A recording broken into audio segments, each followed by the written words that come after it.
Hello friends, শুভ নববর্ষ। এই 1432 সালটা সকলের জন্য শুভ হোক, এই কামনাই করি। প্রতিদিনেরই মতন আজও আমি গাছের জলে স্প্রে করে দিচ্ছি।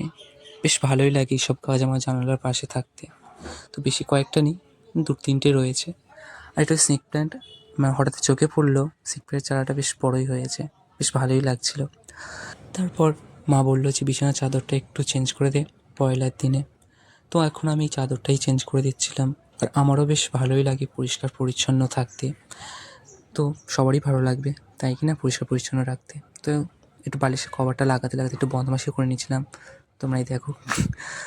তো তারপরে বিছানা চাদর রেডি হয়ে গেছে। তো বাইরে দেখি হঠাৎ করে সন্ন্যাসীর দল এসেছিলো ভাঁড়ার ঘাটতে।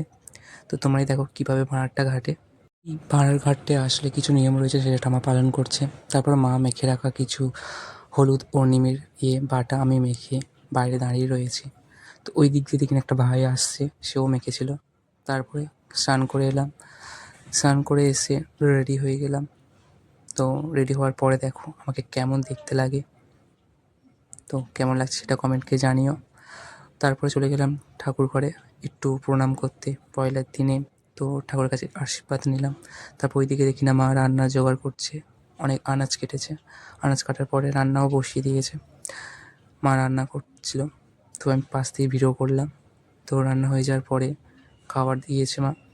তো বেশ সুন্দর করে সাজিয়ে বেশ ভালোই লাগছিল। আমার ভালো লাগে, আমি বলেছিলাম এইরকম সাজিয়ে দিতে। তো ওইদিকে মা বাবা সবাই একসাথে খাচ্ছিলাম। মা একটু পরেই খেয়েছে, আগে আমাকে দিয়েছে, তারপরে বাবা, তারপরে মা এবার নেবে। তো তখন আমি ভিডিও করছিলাম। তো বাবা বলছে দূর। তো বেশ হাসি লাগছিল, সবার সাথে একসাথে খাচ্ছিলাম।